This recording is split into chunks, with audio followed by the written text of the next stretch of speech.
de justicia, de igualdad social, de emancipación, de independencia y de liberación del imperialismo norteamericano, y de hacer que toda la exclusión social que hubo desde la época colonial hasta ahora se revirtiera en un proceso que nosotros llamamos revolución bolivariana, conceptualizado en el tránsito al socialismo, a un socialismo verdadero, a un socialismo real, no un socialismo de siglas como puede ser el Partido Socialista en el caso de España.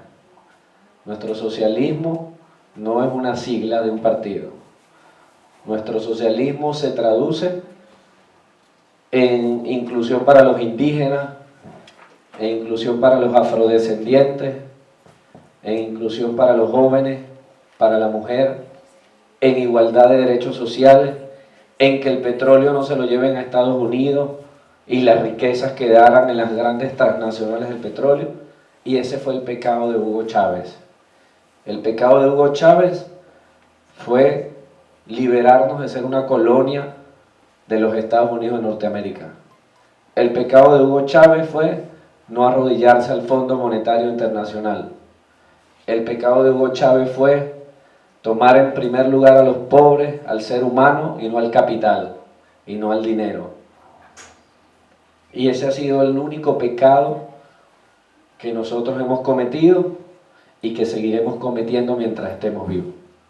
Mientras estemos vivos, si es un pecado ser antiimperialista, bueno, seremos los más grandes pecadores en toda la historia de Venezuela como país.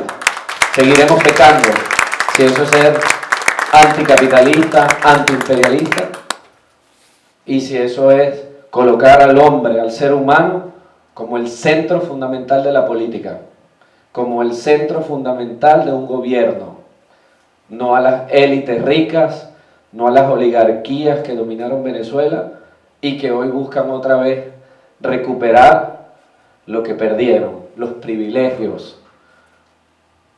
En Venezuela, hasta el año 99 gobernaron las oligarquías a través de los partidos políticos. A través de los partidos políticos. Y ahora han venido con un ataque inclemente. Antes era contra Chávez. Ahora que murió Chávez dicen que Chávez era bueno, pero que el malo es Maduro. Ahora dicen que Chávez era un hombre inteligente, humanista, que era buena gente. Era buen tipo, Hugo Chávez, pero nunca lo dejaron gobernar. Dieron un golpe de Estado contra Hugo Chávez en el 2002, por donde, por cierto, participó activamente un tristemente recordado presidente de España, José María Aznar, y el Partido Popular siempre metiendo su mano en todos los golpes de Estado de Latinoamérica. Y luego que muere Hugo Chávez aquel 5 de marzo del 2013, ahora el centro del ataque es Nicolás Maduro. Es el dictador, es la única dictadura donde el dictador acepta perder las elecciones parlamentarias y la oposición es mayoría en la Asamblea Nacional, en el Parlamento. Es una dictadura muy extraña. Un dictador que acepte que perdió las elecciones parlamentarias. Un dictador que acepte que hayan gobernadores, lo que ustedes conocen como jefes de autonomía, ¿no? Se le dice en España, que hayan jefes de autonomía de oposición. Es el único dictador donde todos los días en los periódicos, en los telediarios, le dicen de mafioso hacia arriba y no pasa nada. Y no hay sanción. Yo veía hoy la legislación que llaman ley Mordaza, creo que es así que le llaman, acá. Y bueno, protestar sin permiso puede llevar una multa de 600 hasta 30.000, 60.000 euros. En Venezuela protestan sin permiso todos los días, 20, 30 manifestaciones revolucionarias y de derecha, de todo tipo. Y eso está permitido, y eso fue parte del legado de Chávez hacer de Venezuela un país politizado.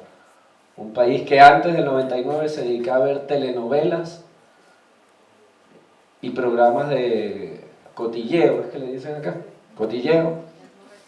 Eran 16 horas diarias de cotilleo y telenovelas, y que hoy ese cotilleo se tradujo en educación. Con Chávez el cotilleo pasó a ser participación protagónica del pueblo, de las mujeres, del poder popular, de los afrodescendientes, de los indígenas, de los jóvenes.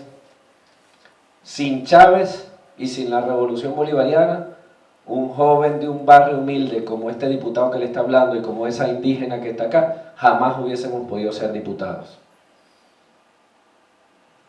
Jamás hubiese venido un diputado de los sectores pobres de Venezuela, y mucho menos jóvenes, y mucho menos indígenas, y mucho menos mujer. El rol de la mujer en la política venezolana antes de Chávez era estar en su casa criando los niños. El rol de los indígenas era ser, además de indígenas, indigentes, estar en las calles pidiendo limosna, pidiendo dinero. Con Chávez y la revolución bolivariana, hoy 4 de los 5 poderes del Estado lo dirigen mujeres. Hoy los indígenas son visibilizados, y eso es lo que no le gusta a las élites del poder.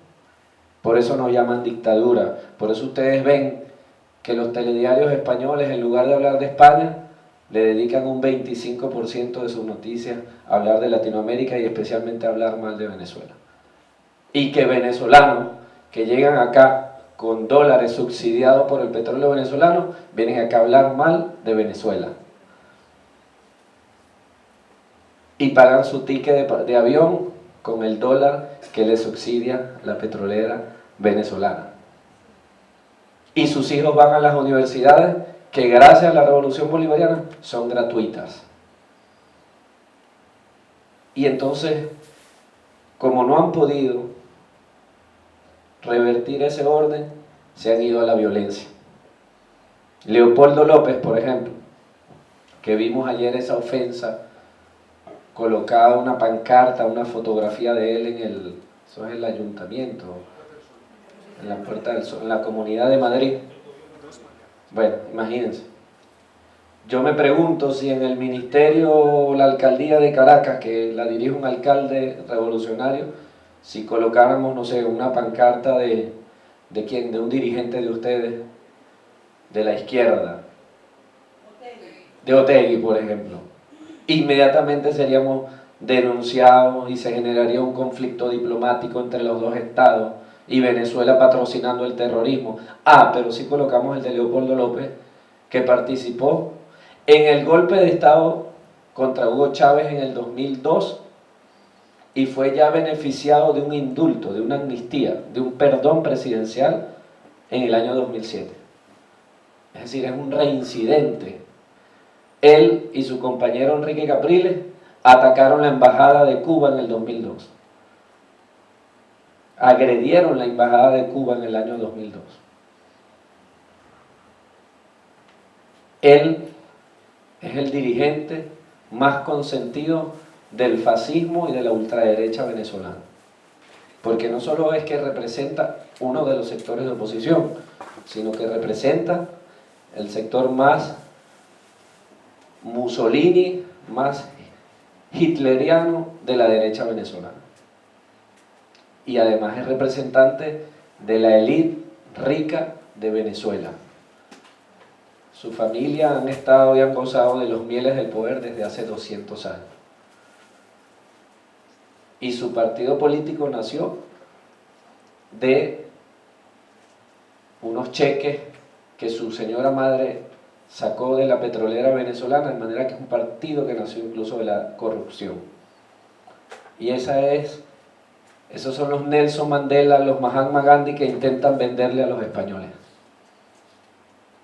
Y el que ve solo noticias dice, pero ¿por qué Maduro tiene presos políticos? Yo soy de izquierda, no acepto presos políticos. Pero es que no tenemos presos políticos en Venezuela. Tenemos políticos que han participado en hechos comunes, como por ejemplo colocarle unas bombas a la Embajada de España y de Colombia en el año 2003 para atacar a Hugo Chávez y generar un conflicto, y ellos están participando. Entonces, ¿qué ha hecho? Y con esto termino para darle paso a mi compañera diputada Aloja Núñez. ¿Qué ha pasado en nuestro país? El 6 de diciembre del año pasado hubo una elección parlamentaria para escoger a los diputados del Parlamento Nacional, y producto de una guerra económica incesante que nos ha afectado a nuestras bases populares, su economía diaria. Esa guerra económica contra el gobierno, así como la hicieron contra Salvador Allende en los años 70 allá en Chile, ya que no pudieron en lo militar, ya que no pudieron en lo social, ya que no pudieron en lo político, han tomado el campo económico para atacar a la revolución bolivariana. Y por ahí, de manera autocrítica, se lo contamos, se lo decimos. Nosotros nos hemos hecho muy dependientes del petróleo para la economía, para subsistir, y eso nos ha debilitado a que la guerra, que la oposición que maneja los medios de producción, que maneja las grandes empresas de alimentos, las grandes empresas de distribución de productos, ha hecho que nuestro pueblo haya sufrido muchísimo en su economía doméstica de día a día, y que eso se haya traducido en la victoria que la derecha tuvo en la Asamblea Nacional el 6 de diciembre. Y ellos han ganado la mayoría de diputados el 6 de diciembre, pero la victoria la han convertido en una ambición por salir de la revolución bolivariana que los ha llevado a cometer muchos errores en estos 3 meses.